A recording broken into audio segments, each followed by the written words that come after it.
everyone, and welcome back to Ducky World. If you are new here, welcome, karibu sana.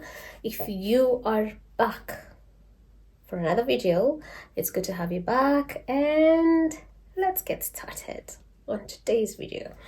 Now, first of all, to let you know, we mostly talk about teaching stuff, like teachers, opportunities outside countries, how you can get there, stuff like that. So I decided to just explore a bit with the channel and share my travel journey and maybe even market Kazakhstan a little bit to the world. And hope that this will give you the morale to actually jump into those sites that we've talked about earlier and start applying for jobs, because jobs are out there. You just need to start applying. You just need to apply as much as you can. I always say, don't put your eggs in one basket. Don't be hell-bent on one side. Explore all of them and see what that has to offer. All right, let's dive to it. Now, if you're planning to come and visit Kazakhstan, I've met a lot of people who are like, oh, I want to come visit Kazakhstan. I've been to 5 cities so far in Kazakhstan, but they're very far apart each other. And the coldest is Astana. The most fun is Almaty. But the warmest I have been to so far is Taraz.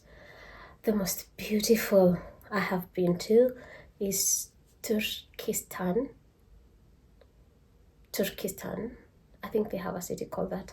I'll check. And it's called Turkistan. Yeah. And then Shymkent is just, it's a city. Nothing much going on there. Just easy. So I want to share my experience in Astana because I do that every time I'm talking about my videos. I talk about how cold it is. It's just cold. It's a fridge, a freezer, actually, Astana. But we love it. If you keep warm, you're good to go. So I thought last December to take a journey to Almaty, and my plan, my itinerary was I get to Almaty, book a hotel. I had booked a hotel, B&B for 2 days.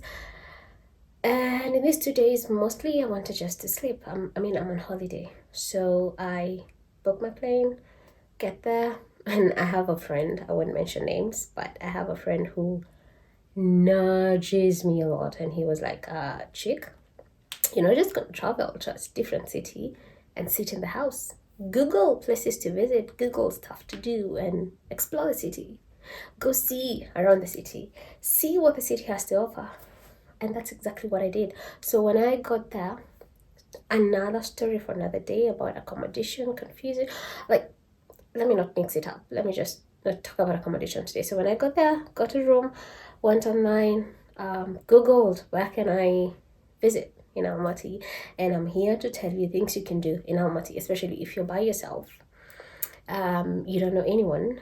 You don't know how to maneuver through the city. If I did it, you should be able to do it. And these things were actually fun and kind of lovely to see. The weather was really nice. It was 7 degrees Celsius. Trust me, that is very warm. Having come from Astana, where it was -15, to Almaty, where it was 7, that was warm. That was good weather. Good weather to actually take a walk outside. And then it would get very sunny sometimes. Like it was lovely. It was lovely being in Almaty. So after Googling, I made up a list. I'll show you the list of the places I needed to visit. And in that list, I decided, just from Googling, by the way, Googling online, and I decided I'm going to wake up in the morning and get started from here. And then I looked, thank God for the internet. I had Google Maps, which guided me to where I was going. I had Google, which actually told me where people normally go. And then I had internet, which took me there. Ha ha ha. Funny. Anyway, waking up in the morning, again, accommodation problem, so I had to check out, and I left my bag at the reception of that hotel, and I took a walk. First stop was this lovely Orthodox church. Orthodox churches here have some artistic feel. They're very authentic. They're very lovely things to look at. This one was wooden Orthodox picture somewhere on your screen, and it was really lovely. It was inside, or rather it is inside a park, so you kind of walk in the park. Inside the park there's this lovely building, a church, and then you can actually sit, relax, or take a walk around the park. A really lovely park. It was so lovely. Even better, it was even better in this kind of weather. I don't know how hot it gets in summer, but that was lovely. So I just took a walk from my hotel to the park, saw the church, took photos of the church, and then next to the church there is a memorial for soldiers. Again, for me it was the architecture, really, not the, you might think these are not lovely places to visit, but it was just the awe in looking at how they've done these things. It wasn't just a memorial with names. It was, I mean, look at that, like, look at that. It was lovely. And I left there, and next to it there was a music museum.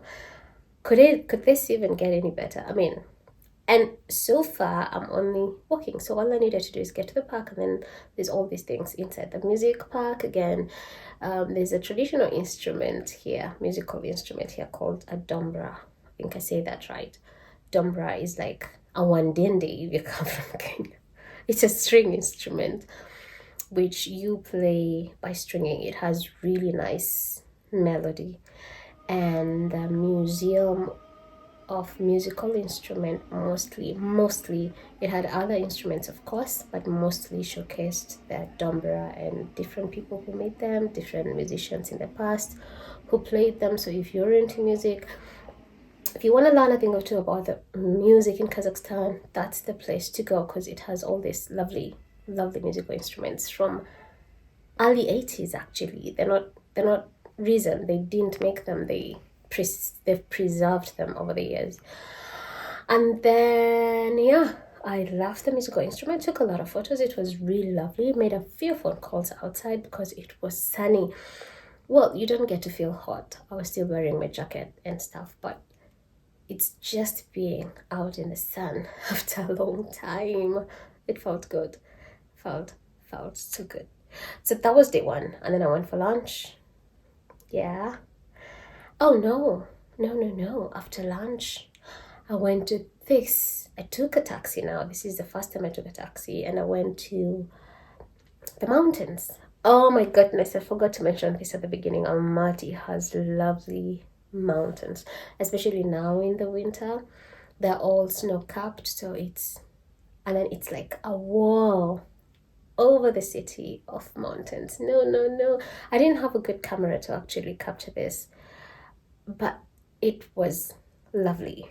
The mountains, like a wall of mountains. So when you're driving, they have a highway along the mountains, and it's just this beautiful snowy mountains you're going past. And I just like the drivers would tell this is a stranger to the city, but they were lovely. So I thought to just go to one section of the mountains and just have a little bit of fun, see what's on that side. So I went to a place called Koktobe. Oh yeah, if you follow me on Facebook, my account, not Aki World, you will see I saw an upside down house. Oh my goodness. But it was the second one I saw. The first one I saw, and then I saw another one in another place. Not now, I'm not telling. But yeah, I got to Koktobe.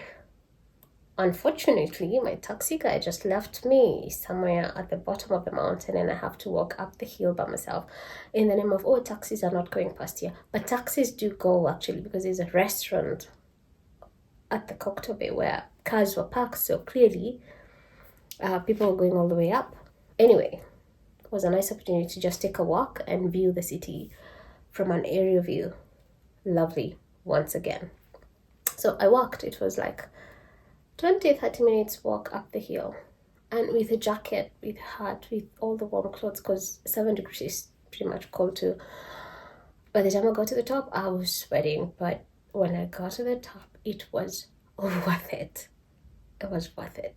I mean, I have a few pictures that I'm more than happy to show you at this point. It was, again, the mountains, but this time you're kind of elevated, so it's like a closer view of the mountains. Like, you guys are next to each other, looking at each other, checking each other out. I mean, it was lovely. And then they have this lovely giant, what do you call it, carousel, which I didn't really get onto. And then there was now the inverted house, which I did not notice until I was there for like 15 minutes, because I got there and I thought, oh my God, I have to call people and show them this. I called a few friends and I showed them the mountain. It was lovely. Again, my phone does not capture the beauty of this place at this point, but worry not, I plan to go back and I'll capture the real thing soon enough. So yeah, I did the mountains. I spotted the inverted house. It's just inverted house, but I mean, when you get in, you're standing upright. But when you're out, it's the roof at the, I mean, look at it. You can see it. It's inverted. It's upside down. And then there was, I didn't do any fun activity. Like they had this nice, I don't know how you call it, thingy where you get onto a cart and then there's a rail, like a train, there's a rail and you go brrr, I don't know the name, and then it brings you back. I didn't get on that, but I got on a cable wire, what were they calling? A cable wire. They're called cable wire. But then it's like a tiny car suspended on a cable wire that kind of goes from the mountain to the bottom of the mountain. So it was, you sit inside and you kind of have a nice view as you cruise down to the bottom of the mountain. So there was an option of you go and come back, but I figured if I come back, I'm not going down that hill. And then again, it's a foresty place, so taxi is a bit tricky to get. So I thought, let me just do one way. I would love to go back and actually go up and down, or rather down and up, because it was amazing. It takes around 5-6 minutes on it, so it's quite a decent ride. Slow enough for you to see everything, and then you're like here and you can see all the nice cars driving. It was magical. Oh my God, forgive me if you've seen this before, but I'm from Kenya. We don't have this amazing stuff. So yeah, and then I get to the bottom, but now it was a bit getting dark and there was a concert. A concert like this. People around Christmas have concerts everywhere on the streets. So again, another decorated, not park, but it's like a space set aside for such things, I guess. And people were dancing. I mean, kids, it's mostly meant for kids. A lot of what I noticed here is during winter, a lot of activities are tailored for kids, which I quite understand, because if you grow up here without such stuff, then your childhood will be so boring, depressing. So I understand when they have to set up all these things, lovely fun stuff for kids. But good thing is they let adults join in. So if you wanted to dance with the kids, you would dance. I mean, if you went to a skating rink that's full of children and you wanted to continue to skate as well, you're welcome to do it. If you went tubing and you want to join it, it's mostly kids, but you want to join in, you're welcome to do it. They let adults do it too, but they're mostly aimed at kids. So again, I sat and watched the concert for like 10 minutes. A lot of Russian around here again, so I'm still learning my Russian, so I didn't get much. And I left to my hotel. It was magical. I mean, it was magical. It was lovely. What I'm trying to say is, if you're coming to Almaty, if you're coming to Kazakhstan, you may not come during Christmas like I did, so you may not see a lot of stuff I did, like the lovely lighting on the streets, like all the streets were lit. I mean, photos, guys. I'm doing all this everywhere for you to see. All these lovely photos. Lighting everywhere on the streets. There was all these Christmas trees. Honestly, before I came here, I hadn't seen Christmas trees this big. And to think that they don't really celebrate Christmas, you're like, and why go through all this trouble? But anyway, it's for the people and they love it. And then next to every tree is a place you can do a photo shoot, so you can take photos like a major setup, and you can do your photo shoot. You can take a photo. It was just lovely. The streets. Every day I was in Almaty during the evening time. I just wanted to take a walk, because why not? You get to see all the beauty in the lighting, and It was great. It was great. And then, yeah, Almaty was just a stopover for me. So if you're coming to Kazakhstan, I'm not getting paid for this. No, but I just thought, I mean, we from out there don't know so much about these countries. And I thought this would be a nice way for you people to actually know. People live here and it's lovely. It's lovely. People think of other people. People celebrate these things. People are there for everyone. So if you want to visit Kazakhstan, start with Almaty so you love Kazakhstan. If it's during the winter, hold it. Come to Astana when you're just about. But all in all, if you're dressed well, you're gonna love Astana as well. The snow is lovely. There's so many outdoor stuff to do during this. I mean, skating rinks, right? Outside my building, there's a skating rink. So they take advantage of the weather and maximize it. And I mean, everything is to the maximum during summer. I haven't been here in summer, so I'm here to see what happens in summer, what happens in spring. But autumn and winter, there's a lot of outdoor stuff for you to do, especially with kids. I keep repeating, especially with children. Anyway, I think I've talked a lot, more than I wanted to talk. So yeah, that was it. So again, this is not why we formed this YouTube channel. The purpose of me sharing these experiences is to expose you to some of these countries, to just show you some of them are lovely. You might never have heard anything about Kazakhstan or I don't know, Peru, and you get a job in Peru and you have no idea. It's just to show people that people live here, people work here, and it's possible to live in these places despite where you come from, despite the fact that you've never heard of it. So yeah, let me know what you think. If you still have any questions regarding your teaching journey, please reach out, because that's the core duty of this channel. That's not correct English. The core reason, the main reason we formed this channel. But yeah, if you would like to know more about my adventures also, I don't have many, but if you would like to also, let me know and I'll be more than happy to share. If you've watched this video up to here and you haven't subscribed, kindly, please do so. Do it for Ducky World. Anyway, it's been nice catching up with you. And I hope to see you next time. God bless you. Sana, sana, sana. Kwaheri.